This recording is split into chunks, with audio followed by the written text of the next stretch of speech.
എടുക്കോട്ടെ, നിന്നെ ഒരു ആപ്പസായിട്ടാണല്ലോ ഞാൻ ഇതുവരെ കണ്ടിട്ടുള്ളത്. ഇന്നതോടെ പോയി എടി, എവിടെ പോയെന്ന്?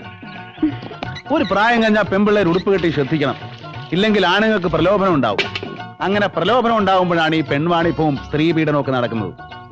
അതെ, കോരസാറിന്റെ മോള് റോസി വയസ്സ് 14 തികഞ്ഞിട്ടില്ല. പക്ഷെ ആപ്പസാരി ഉടുക്കാണ്ട് അവള് പെരക്കകത്തുനിന്ന് പുറത്തിറങ്ങിയാല. പിന്നെ നിനക്കൊരു ഉപദേശം ഞാൻ തരാം, ഫ്രീ ആയിട്ട്. പെമ്പിള്ളേരുടെ ജീവിതം എന്ന് പറഞ്ഞാൽ ഒരു ഞാൺമേൽ കളിയാ. പിടി വിട്ടാ വിട്ടതാ, പിന്നെ തിരിച്ചു കിട്ടുകയില്ല. സൂക്ഷിക്കണം കേട്ടോ.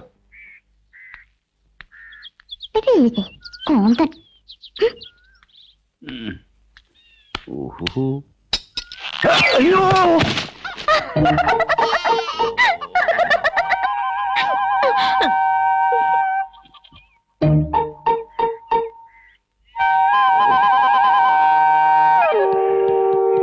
അയ്യോ ചേ, എന്നാ പറ്റി ചായ? ഒന്നുമില്ല, അങ്ങോട്ട്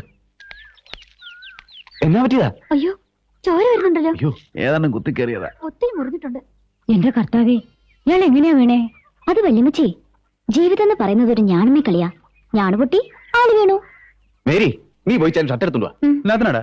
ഇപ്പൊ തന്നെ ഡോക്ടർ എടുത്തു പോവാ. ഒന്ന് പോടാവേ. ഇച്ചിരി ആട്ടിന്റെ മൂത്രം കിട്ടിയാ മതി. അയ്യേ, അത് മുറിവേലോട്ട് വെച്ച് ഒരു കെട്ട് കെട്ടിയാ ഉണങ്ങിക്കോളും. എന്നാലും തരക്കേടില്ലാത്ത വേദന ഉണ്ട്.